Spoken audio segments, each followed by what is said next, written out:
Hello, Lindsay. How you going? Pretty good, very nice day. A bit unusual for this time of the year. It's a nice April day here in Melbourne. Yeah. Lindsay, we're here to talk about the history of Victorian basketball here in Australia. No one better to talk about it than you. What have you got for us? When did it start? Well, I did some research in 1981, which was part of our Jubilee, I think it is, celebrations, the 50th year, because the basketball, or the Victorian Basketball Association, actually I got to correct that, the Victorian Amateur Basketball Association was formed in 1931, and the research I did then confirmed that basketball was played in Victoria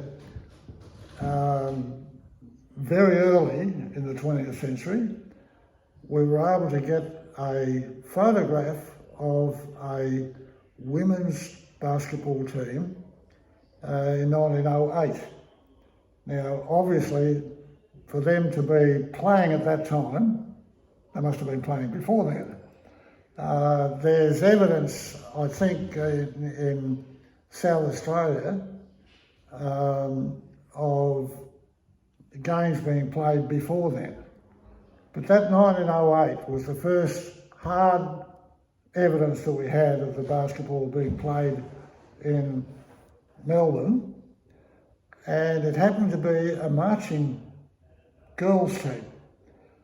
They would march from the Kensington Town Hall to the Melbourne Town Hall, play a game of basketball, and then march home, march back to Kensington Town Hall. So they came from that area. Where did they play? In the Melbourne Town Hall. On Swanston Street? Yeah. I mean, the venues in those days were not what you might call very spectacular, but just for evidence, the venues that I played in when I was first starting to play the game was St Luke's Church Hall in Fitzroy, the Tri-Boys Society in South Yarra, which probably was a little bit over half size.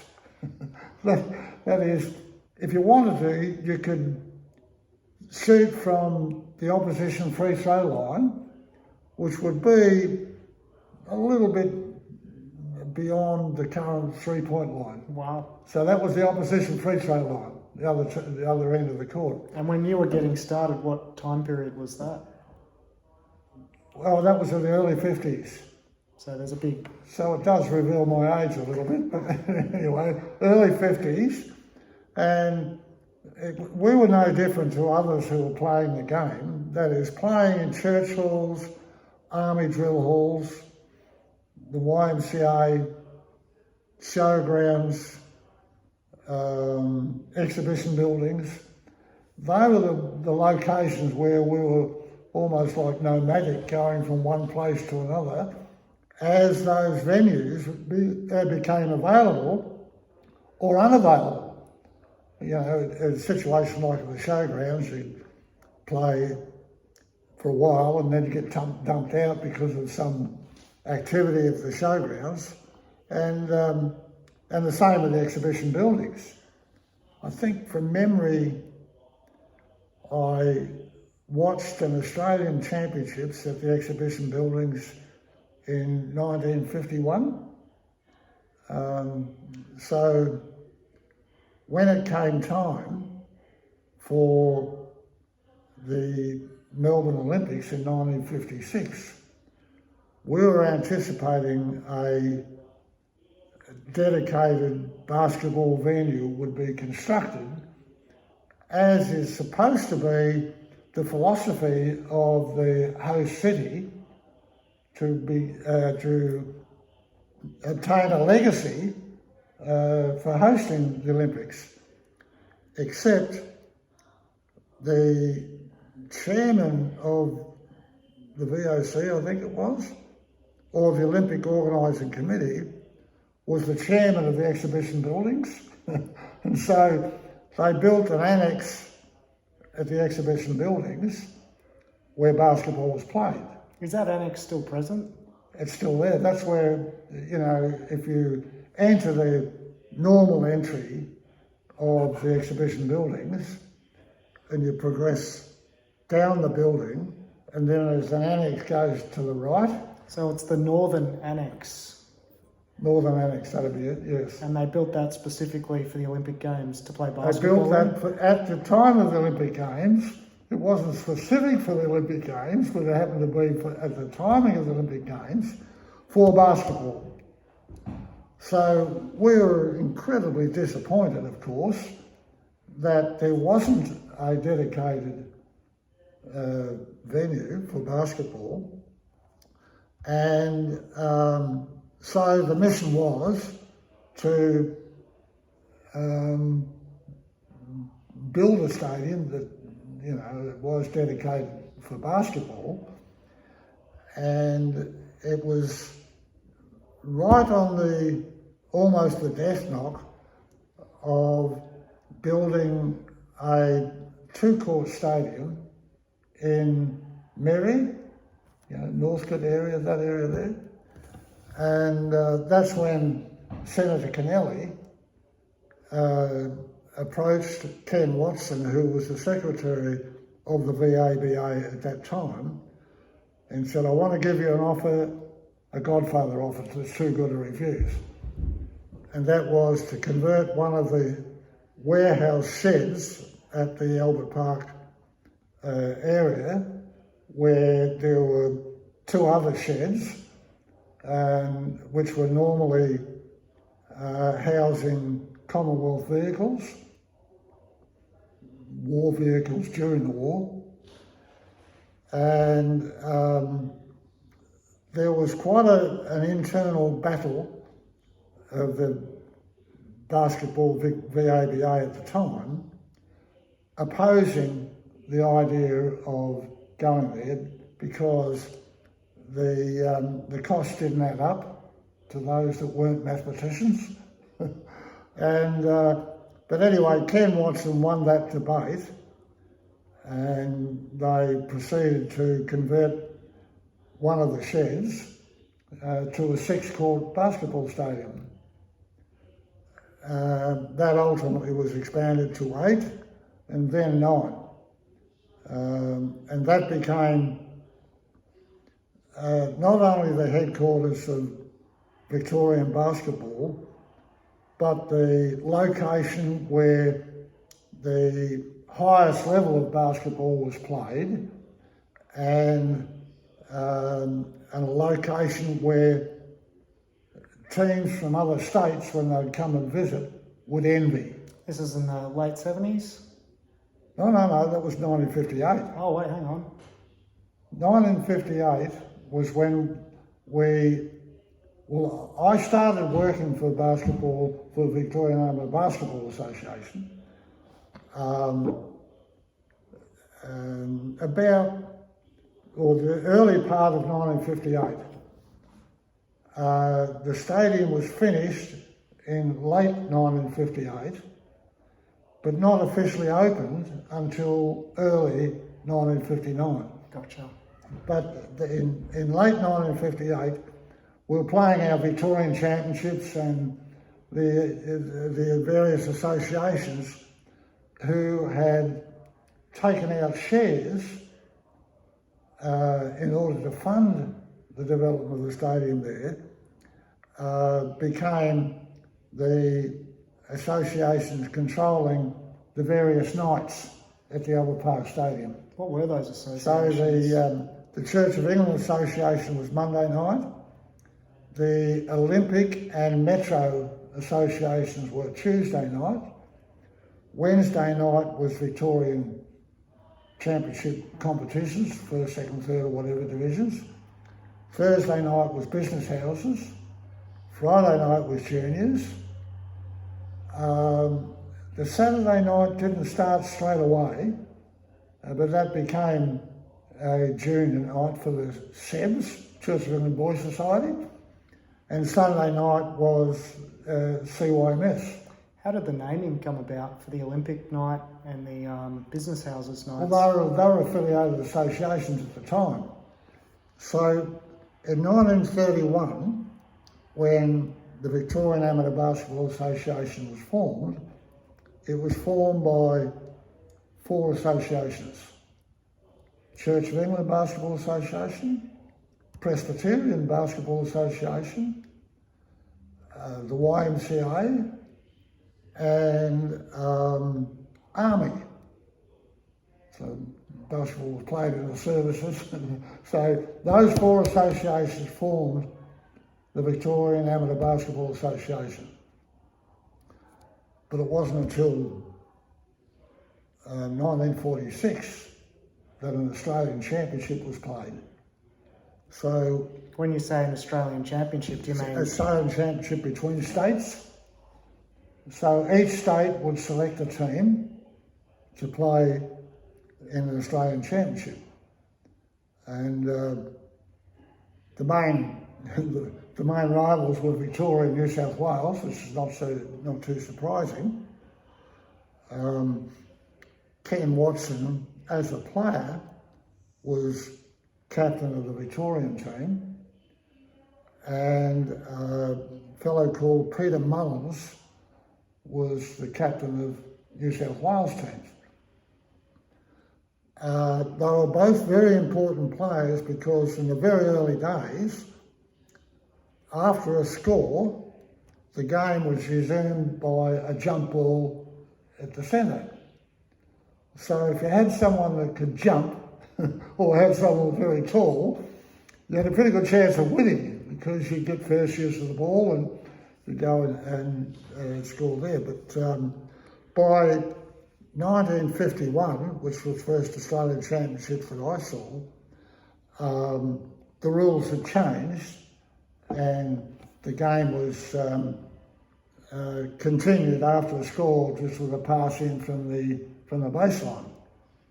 So I think, we'd look back now and say they were the early days and the pioneering days, and in those times, or in that time when I was researching the 50-year history, a couple of articles in the press attracted some veterans who had played in those early days, and it was they that told me, the way that the game was played, and that picture or the photograph that was there from 1908. Regarding the period between 1908 and 1931, when the VABA was formed, is there any extra history you're aware of?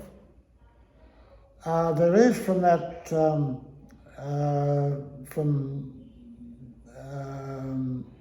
that 1981 research. From the last time we had a discussion, I have intended to try to search my library for a thesis that was prepared by a history student at Melbourne University, and he did that research from 1908 to 1981, and there was typically in a thesis there's somewhat dry analysis of the history, and when he finished that, I was told by the head of the history department at Melbourne University that the fellow got honours for his thesis and his degree. When I presented it to the executive of the VABA, or it was the Victorian Basketball Association by then, there wasn't much enthusiasm for it. Because they all thought it was very dry, somewhat boring, uninteresting, whatever. I thought it was terrific. I was really pleased in working with that guy, and the research that he did. And what I mentioned was that most theses are pretty boring, and basic, with not on the high sciences and stuff like that. But anyway, what I said was that the intention was to hand that work over to a sports journalist and prepare something that was more like modern speak, if you like, and do that. That never ever happened. So that thesis, that document, there should be a copy with Basketball Victoria. I should have a copy if I could find it. And I've been really, I've been too busy to chase up, but I do intend to clean out my library. Actually, I've got 2 bags of books in my office there, which I had promised to Basketball Victoria. Basketball books, I'm not going to read them again. And I asked Grant Wallace, actually, if there was any interest. I'd already given a bag of books to, for historical reasons and for the library at Basketball Victoria. So, I'll take them out there as soon as I relax and get time to do that. But as I still try to cull books in my office, so I hope I find that original document, because it is, for me anyway, it was very interesting and worthy of being maintained in a Basketball Victoria library for future generations. I imagine a lot of the conversation we're having here is covered off perhaps in that document, but while we're here, you mentioned a few associations that became foundational partners, 4 associations that became foundational partners in the VABA. Yep. Are you able to speak on them in any more detail? Well, the business houses, I think, was one of the more prominent ones at that time, and the chairman of the Business Houses Association became chairman of Basketball Victoria. Who was that? Jack Carter. So Alan Hughes was the first president of the Victorian Basketball Association, a lawyer, very bright guy, a great contributor, in his leadership in those early days, like 31 to the late 40s after the war. And I remember there were many times we tried to get him to attend functions, and official functions, that is, and he declined politely. And I think he moved to Brisbane, who obviously made it more difficult for him to, have those special occasions. And so after he retired, Percy Foster became president of Basketball Victoria. He was the president of the United Churches Association. So you can see how the sport was evolving when we had the YMCA, Church of England, Presbyterian, the United Churches, and then the CYMS had their competitions going. I don't know how many of the faith actually played basketball, but certainly those associations were providing a foundation. And their background, like their foundation, what they were providing, I guess the sport began in church halls in Victoria. Yes, in the youth clubs primarily. And so each church would have a youth club, and they would have facilities in terms of halls, and so they were able to facilitate basketball. Yes, and it was, it was part of the strategy of the churches to bring youth into the flock, attend church, as an incentive. You can also play basketball. I see. And so when but anyway, the adults were playing, and slowly growing. So it may be needing a sort of a re-examination of the appearance of how basketball was played way back then, with all of these various associations and the business houses being formed. Actually, Ken Watson pushed Jack Carter and others into developing a business houses association, so that encouraging those people at work or in industry, those sorts of things, to get their basketball teams together. They'd be the Business Houses Association. But you have to be reminded, I think, that when the 1956 Olympics were being played, there was about 2,000 registered players in the state of Victoria. And the country of Australia, do you have any idea? I think New South Wales had similar numbers, might have even been a little bit more, and the rest were less. And but once we built the stadium, one of the things that were the objection to building a 6-court stadium was, how are we going to fill it? You know, we haven't got the players to fill it. And that was part of the argument about the economics of a 6-court stadium. But it was filled from day one, except for the Saturday night. But that came a little bit later with the juniors. And it started with the Sibs. But when there were dedicated basketball stadiums popping up, the church organisations faded.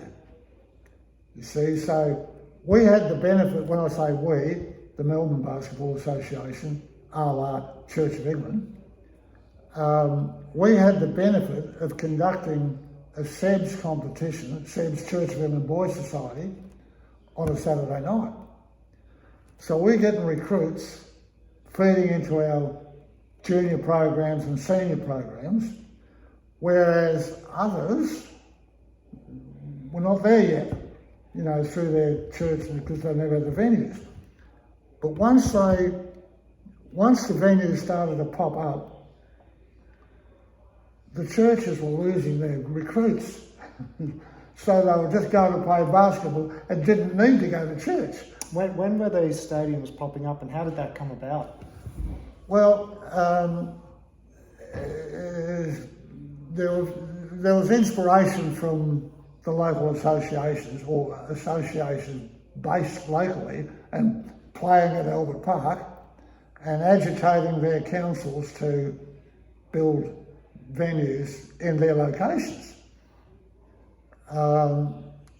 What happened was that, I should go back a little bit and say, as far as my role was concerned, I was appointed by the VABA Cooperative Community Advancement Society Limited, which was the organisation or the business entity which was able to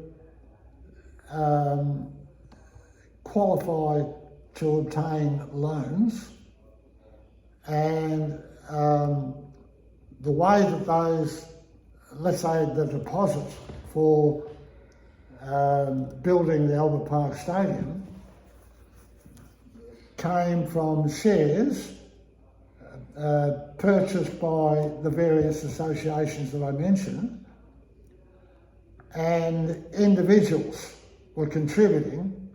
So that was the way that they were able to build the deposit for building the stadium. And I was appointed to manage the stadium. And in that process, whilst I was the manager of the stadium, I was basically managing Basketball Victoria at the same time, because there was no paid staff on Basketball Victoria, so I effectively had a dual role. Part of my role was, of course, as we expanded the Albert Park Stadium, was to push for further developments in the suburbs, because we weren't allowed to expand any more at Albert Park. Ken wrote a letter which was sent to every municipal council,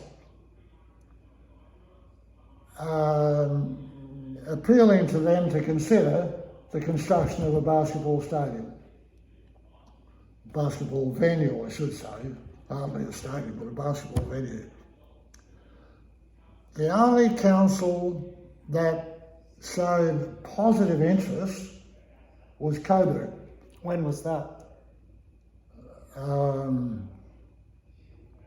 I can't remember the precise date, but it would have been late 60s, somewhere around about that time.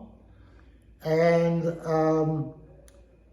one of the reasons why they expressed interest is that the city engineer was the brother of one of our directors of the Old Park Stadium, and a member of a very successful YMCA basketball team. From before we opened Albert Park, YMCA was the dominant team, and they had the access for training facilities, etc., which is a longer story. So Ken and I had submissions to the Coburg Council, and they agreed, which they certainly should have, because we were paying for it. You know, no council contribution except the land and like a rental fee for the land, which was, nominal. And so we built a forecourt stadium there with very small amount of spectator accommodation, and very quickly the Coburg Giants, they became one of the top teams, and competed well with Melbourne, with the church team. So that then led to submissions to local councils all over the place, and I became fairly familiar with the politics of local councils, the attitudes of local councils towards community facilities. But one by one, we were successful in convincing councils to build stadiums. When we were trying to get the first one at Coburg, the general response was basketball. Is that really worth it, sort of thing? They said, it seems like basketball could be like indoor bowling alleys. So about the same time, there was a rush of buildings that were converted or built for special purpose for indoor bowling alleys.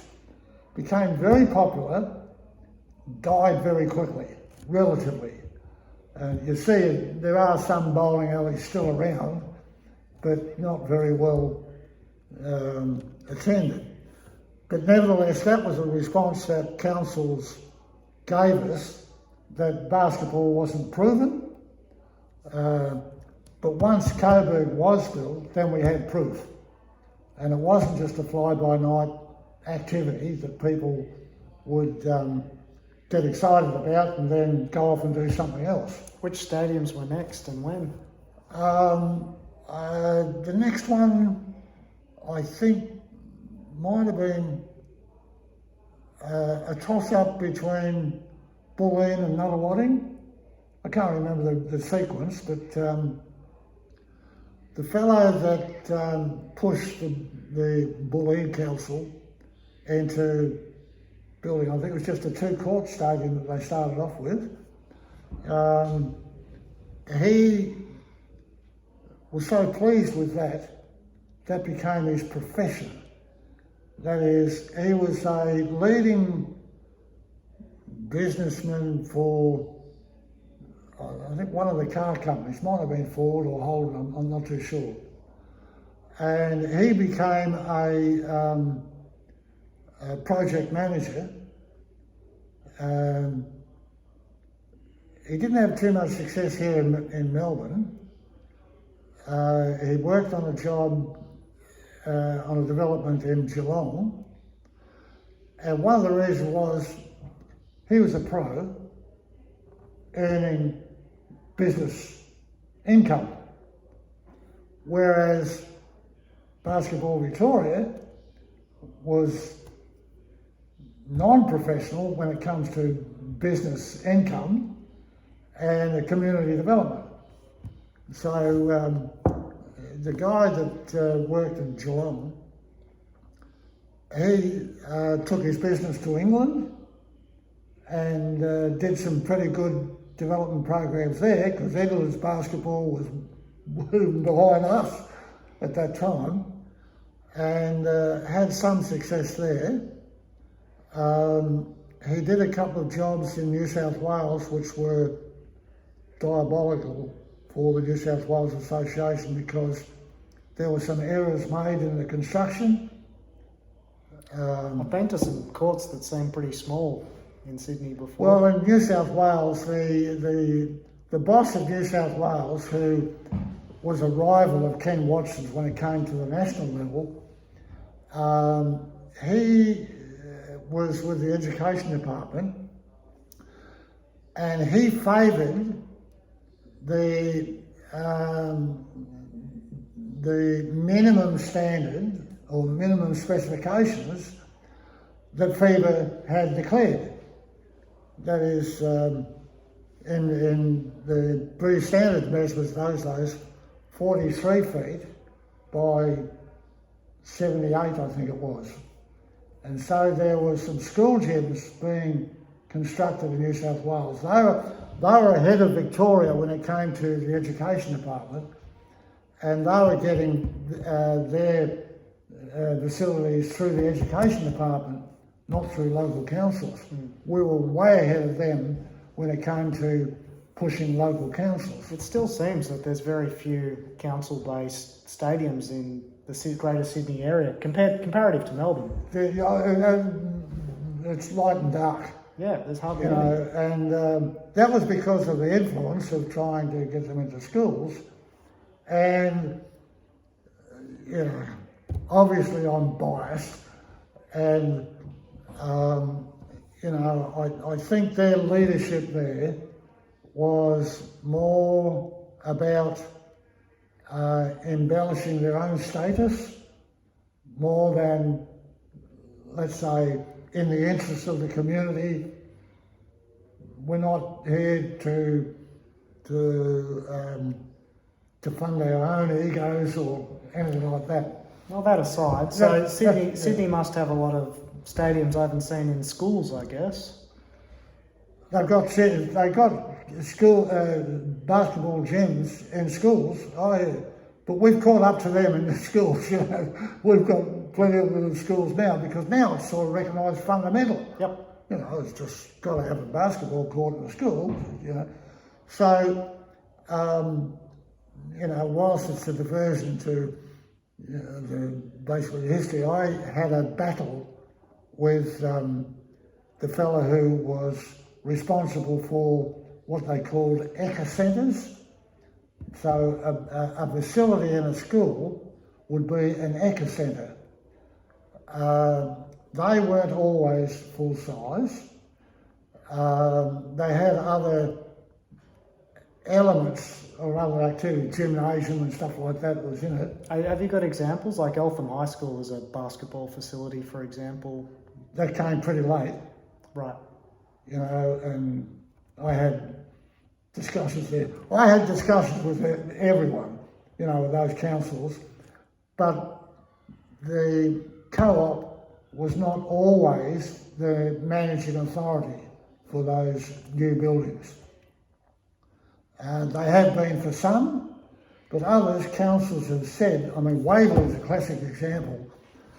I did a hell of a lot of work at Waverley, anticipating that there'd be another stadium under the auspices of the co-op, but having gone all the way to agreeing with everything, all the plans and all of that, I said, this has to be for local community, and only local people would be involved, if you like, in managing the facility and the association, the new association, some of that. That attitude was not unique. You know, that was in other Nunawading was similar to that. I've heard that Waverley has a unique situation with the administration, maybe the ownership of the land. Like, is it different in some way to other states? Well, that evolved from there. What they had to start with was like a little, when I say little, a typical undersized basketball court. Oh, yep. The front court. Yeah. Yep. No. Not the front court? No, that little one came later. Okay. But the one where it's basically underneath, it's now like a, I went out there one time, I still remember, and they'd converted it from a basketball court to like a community hall. And when I went out there, you know, it's a while ago now, but nevertheless, it doesn't seem that long for me. There are a bunch of elderly citizens hanging out there. And for some reason I was looking for someone or whatever, I went in there and briefly started chatting to a couple of the elderly citizens there. And a woman said, "You're Lindsay Gaze. Yeah. You used to play football at Faulkner Park." Oh my God, yeah, I followed the thing. I said, for the team that I played with there, which was prior to my playing in the association football, was a team sponsored by a pub, because Sunday football in those days was mostly sponsored by pubs and SP bookies. Back to the stadium building. So we had, yeah, you mentioned that like there's a lot of stadiums that got built. There's stadiums all over the place, like Geelong now. Yeah, big ones like Geelong and what. Oh yeah. When did they come about? Like Geelong, even like Kilsyth, from Sandringham, pushing councils to do it. And what was the time frame on roughly all these stadiums? Like you mentioned, I think well, it was late 60s. You know, there was during the 70s, you know, from late 60s to the 70s, the population of players was increasing incrementally. You know, so one year we've doubled the registrations. Next year we've doubled the registrations. Next year we've doubled the registrations. It just grew incredibly quickly in the playing numbers. And those playing numbers put more pressure on councils to build venues. So, you know, places like Knox, for example, they expanded to school gyms and so forth, and now, of course, if they're moving to the headquarters at Wantirna. So that sort of pressure on councils was being accepted because it was clear that basketball was not like the bowling alleys. It's here to stay, and obviously that's been proven. And so what happened as we grew, the Basketball Victoria became, we'll call it the executive of Basketball Victoria, became the administrative arm of the sport, governing competitions, registrations of course, and all of that, whilst the VABA Cooperative Community Advancement Society Limited became the facility development arm of the sport. So was that when the VBA, well, I guess the VBA broke off from the VABA? Is that the right terminology? Well, they never ever really broke off per se. What happened was that when Mel Speed became president, Which was when? that was after Jack Carter. Jack Carter died, but Mel took over before then. Mel was one of our juniors, one of the Melbourne Tigers. He played with Baldwin in the Sebs. Baldwin? Baldwin Really? was his origin. He and his brother and others, whereas another Olympian, Peter Bird, came from Box Hill Sebs. What does SEBS mean again? Sebs, Church of England Boys Society. Right, yeah. And so they played on a Saturday night. We recruited them, and they came and played with Church in the. But what happened was that at a Basketball Victoria meeting, I pointed out that we were having too much difficulty convincing the media to cover the sport. Wait, sorry, you said at a Basketball Victoria meeting. Yeah, Previously you talked about VABA. Yeah, VABA. See, what happened is the VABA, there was another meeting where I think I used my influence, whatever it was at the time, to say being called an amateur these days is like saying you're not professional, you're not that good, you're playing at a lower level. And I said, amateurism is dead anyway. Well, it wasn't quite dead then, because the Olympics still took a little while before they declared open. Yep. But at that time I said, I think we should delete the word amateur. When was that? From a title. Okay, it was, somewhere in this, might have been the mid-70s or somewhere around about then. And Mel Speed. So it became Victoria Basketball Association. Yep. And then it was much later that, well, I said the same thing at Basketball Australia, ABUA. So the Amateur Basketball Union of Australia was the title of Basketball Australia. Basketball Australia, Yep. or what became Basketball Australia. And once again I said, being designated as a union doesn't sort of gel with a lot of people. If you're a union, well, that's almost like half the population is going to be opposed to you. We dropped the union, so it became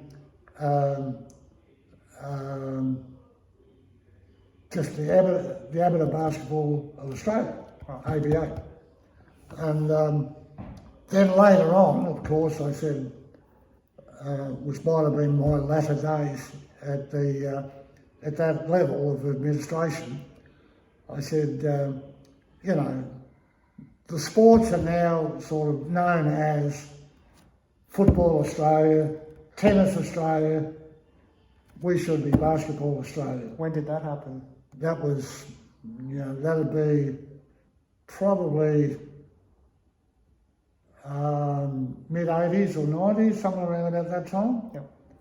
So, but I could be proven wrong, I lose track of time, not that interested, but that was a sort of a progression to the identification that they are now.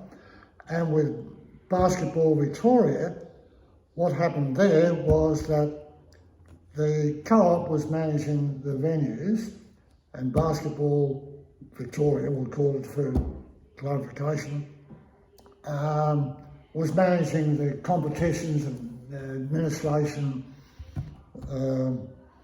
affiliations, all that sort of thing, establishing those rules. And like I said, when Mel Speed took over, he was saying now we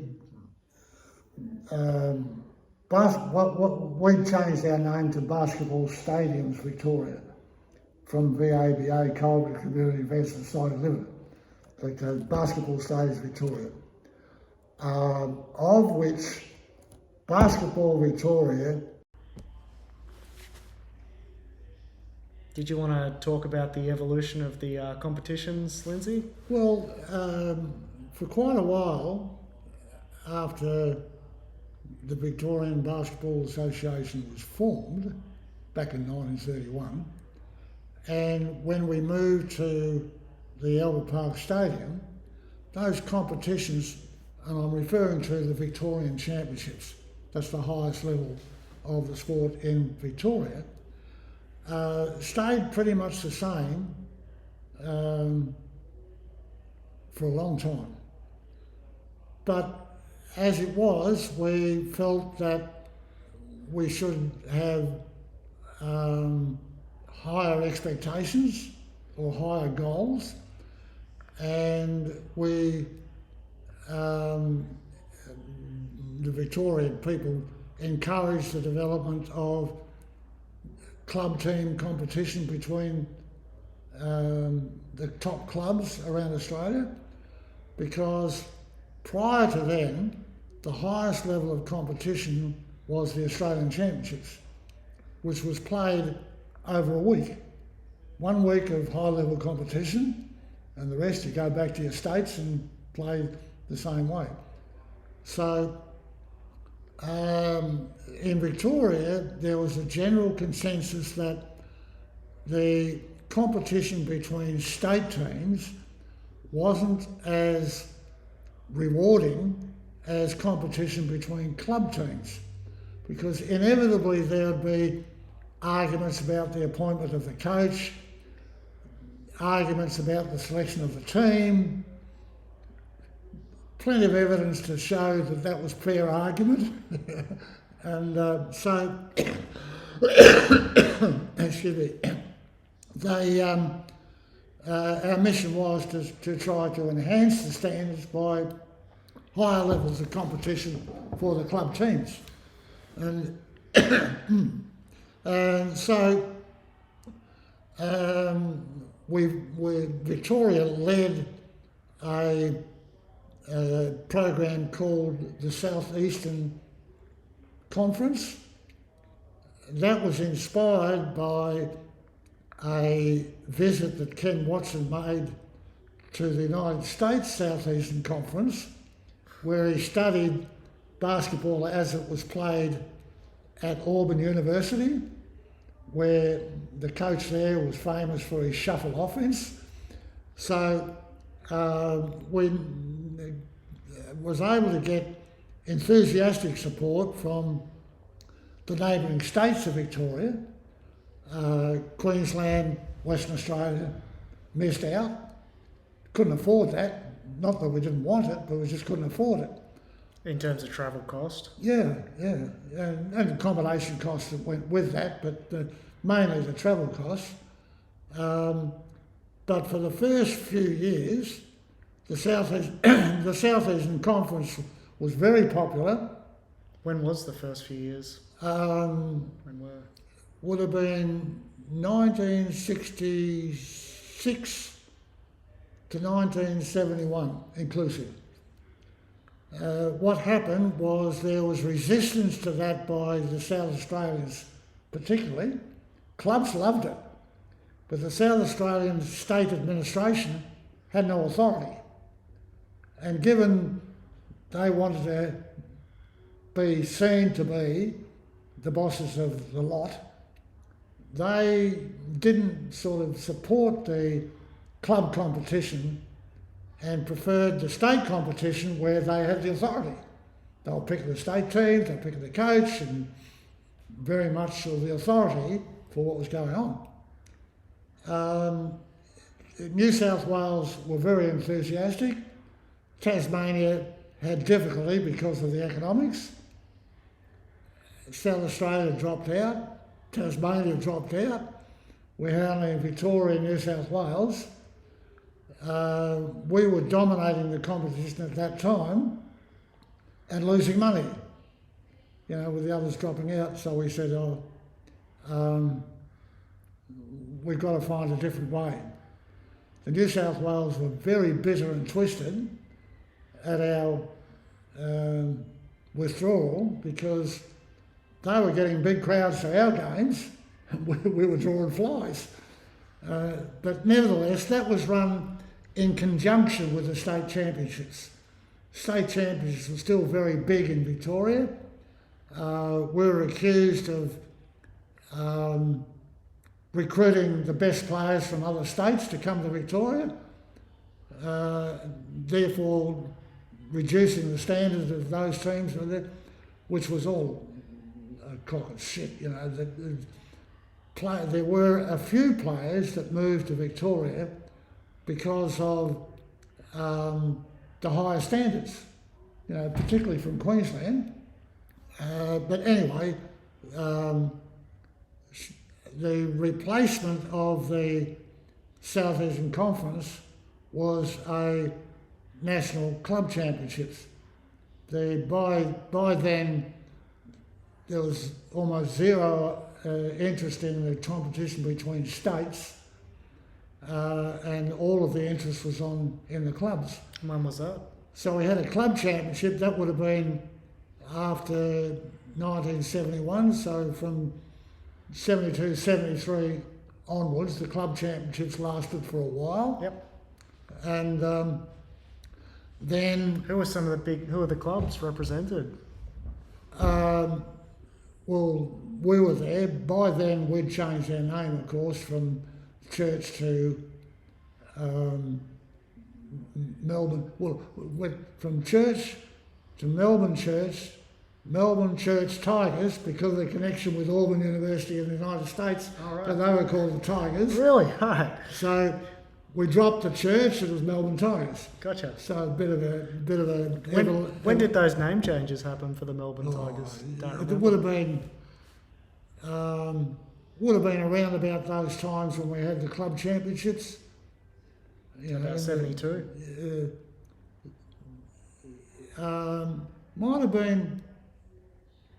No, it would have been before then, because we recruited one of the players from Auburn University, Freddie Guy.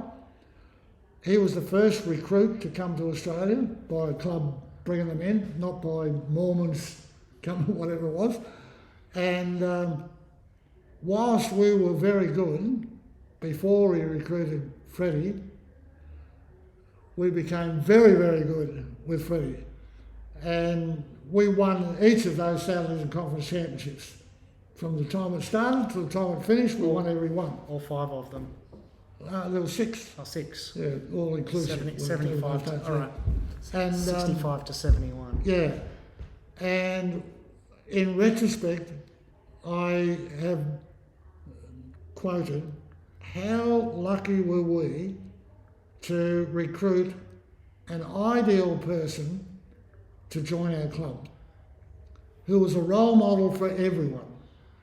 And no sooner we recruited him, others said, we've got to get into this act, and started recruiting players from the United States as well, therefore building the standard of the competition.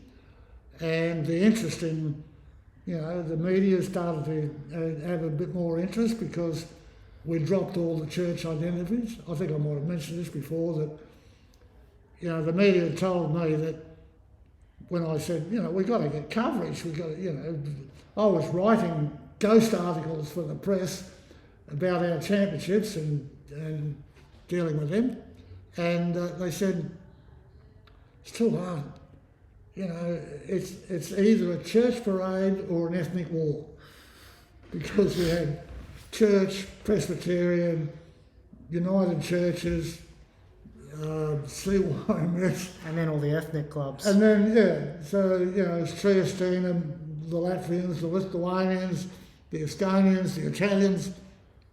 Too hard. So we changed and mandated teams to have district names.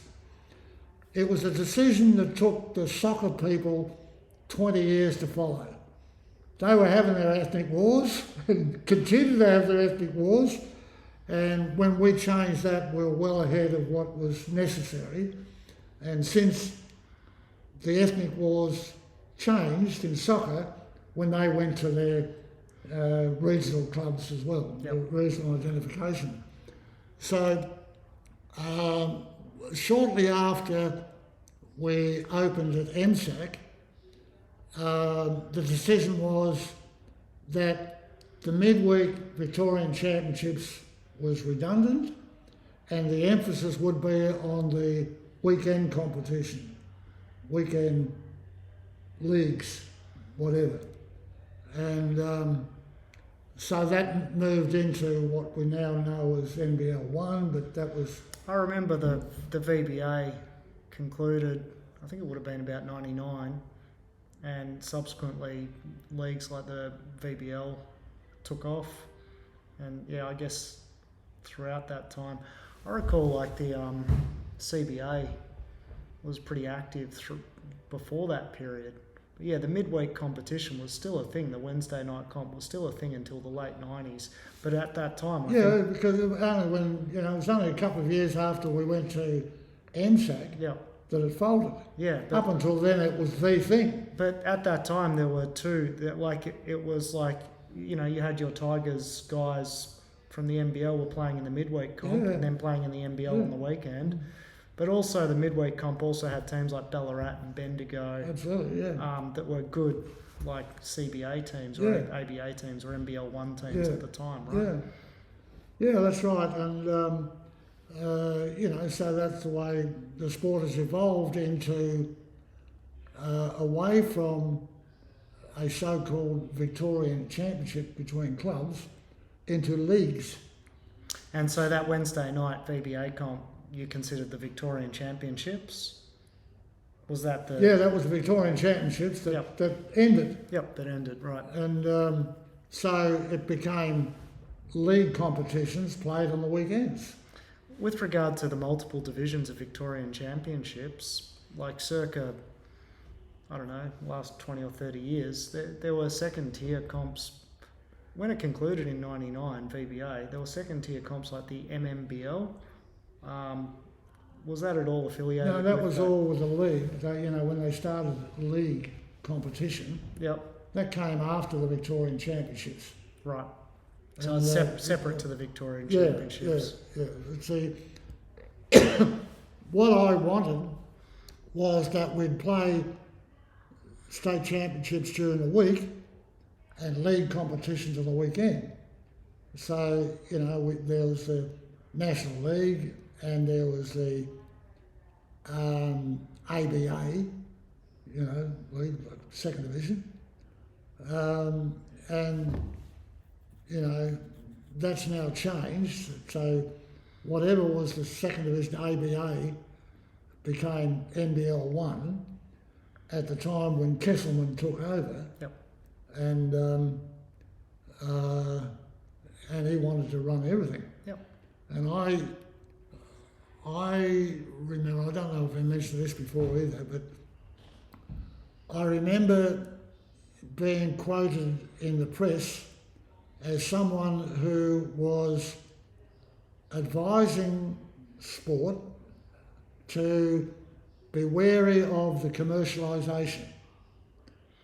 And the boss at Deakin University would send his students to me on an annual basis because that became part of their curriculum to say, should sport be commercialised, blah, blah, blah. What's your perspective on why commercialisation is to be avoided? That's exactly what the subject was. The dean sent the students down to find out. So if you were to summarise it in a sentence Well, or two. what I have noted, that in Europe, where their leagues had basically been taken over by private enterprise, by virtue of the sponsorship programs or ownership or whatever, and the governing bodies were just redundant when it came to authority of high-level competition. Yeah.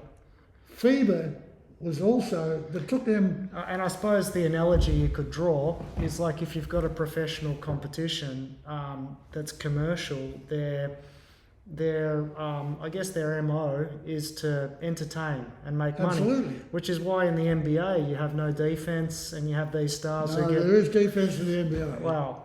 There's some very, very solid defence in the NBA. Good defence, but the It's regular... hard to recognise. The regular season is very differently adjudicated from my perspective. No, well, yeah, I would argue against that on the basis that where the problem exists in the NBA are the rules. Yeah. You see, where the defence is not allowed in the keyway, Yeah. it means that you've got a licence to just barge down the middle, you make the layup under late pressure, Yeah. or get a foul. Yeah. It's entertaining. And so the defence then becomes a different strategy about the way you have to try and stop the ball. Yeah, and I guess those rule changes are encouraged on the basis of entertainment. Absolutely. Because it's a commercial league. Absolutely. And this is why, from my perspective, you watch Olympic basketball or World Championship basketball. God, it makes me angry when the Americans call an NBA championship a World Championship. Yeah. But it's just so much more beautiful. It's one of the reasons why the American people say, how is it the Americans struggle? They still win, but they struggle at the World Championships, Olympic Games. Because of that rule. Yeah, different rules. A lot because of that rule. And they've become used to doing that. Yeah. And, but sheer talent will overrule desire, most times. So it's for that reason where and the that's, administration needs to be cautious about the way in which the commercial interests take over the sport. I see. And I guess that's your motivation for recommending that there be a higher level league like an NBL1 or a second tier league that is not professional or not commercial on that basis. Well, definitely they want to be professional, but not owned by commerce or commercial ownership. Yeah. Because they want to make rules in the way it can increase the entertainment. Yeah. Whereas the administration wants to make rules connected to the sport. So what if a league was commercial but was willing to adhere to FIBA rules, would you be okay with that? Well, what's happened in Europe, which is the measuring stick for me, is that whilst the Euro League is controlled by the commercial interests, FIBA still has authority there when it comes to the rules of the game and selection of teams and things like that. But the toys that they play with now, FIBA, whereas they used to play with the toys at the highest level, they play now with the, what do they call it? Not Euro. Euro League is the number one. Euro Cup. It's like the European, Euro Cup. Euro Cup, Euro Championships, or, so it's like a second division that they control. And whilst there's commercial interest at that level, a bit more like us. But are all European leagues playing by FIBA rules? Euro Cup, Euro League, it's all FIBA The rules. Euro League, they're all under the authority, if you like, ultimate authority of FIBA. Yep. They had a battle for several years in order to retain that authority. So the FIBA administration was struggling to maintain its authority, and so they eventually came to an understanding about who runs what. So FIBA is still the ultimate authority, but the commercial interests pull the strings. Is your main concern the rules? Like, you know, say with regard to a second-tier Australian club? No, not necessarily. No, I believe the sport should own the sport. You know, so that the way that people progress and the way they don't, you see, for example, today, if suddenly the Melbourne Tigers were able to get some resources, recruit a couple of players, and say, well, we're as good as them, you know, we should be able to play at the highest level. Right, I see. Can't do it. Yep. Don't give a shit how good you are. Yep. This is it. Yep. You see, so on what basis can there be growth and fairness, you know, in the way someone can aspire to reach the highest level? Well, I guess, you know, if you're that good, you'll probably get a gig in the top league. But maybe what you're talking about is promotion and relegation of like clubs. Yeah. Kind of like that's one of the options. Like English soccer. Yeah. You know, clubs. It might be one of the options, or there might be some sort of challenge basis. You know, there is a possibility of enlargement, but as soon as you start enlarging, you impact on the economics. And you're looking at this from the perspective of fostering growth in the sport, or from fostering, like, what outcome? Well, I think to it's achieve? automatic or natural for growth in the sport to occur when there's growth in the standards. Right. So if there's, let's say, for example, Bendigo really developed did a bit of recruiting. Yep. Got a good coach. Yep. Come in there and say, what can they aspire to? Can they aspire to the top? Right. Not right now, they can't. Yep. You know, you've got to be satisfied with being, you know, an also-ran. Be nice, but, you know, so somehow I think that it's a challenging conversation, because in order to have a team at the top level, you know, someone's got to pay for the stadium and the flights and the accommodation. There's a lot of expenses involved, as you've experienced, and that's where you're having but some... think ahead. Think a little bit ahead rather than today or tomorrow. Mm-hmm. Think a little bit ahead when Wanturna, with their expansion that's going to go on there, and I think they might expand to 5,000 seats.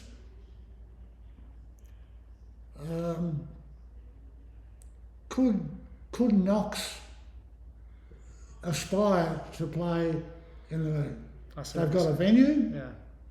You know, now it's because it's their own, they get the revenue, and 5,000 seats of your own money is as good as 12,000 seats at Tennis Centre. Yeah, I hear you. Well, I don't see any reason why Larry wouldn't give them a licence if they were willing to pay a licence fee to the league, and so they were able to run themselves. So we'll bow to a dictatorship and say that's the modern world. It's an interesting conversation. You know, it's and I can't see how democracy will work at the highest level. It's a challenging thing. It's what the Olympics are there And for. yet I believe in democracy. It's what the Olympics are there for, Lindsay, to sort out the wheat from the chaff. We better go because I think Margaret's going to kick me out. Yes, I think that'll be right. Thank you so much for your time, Lindsay. Oh.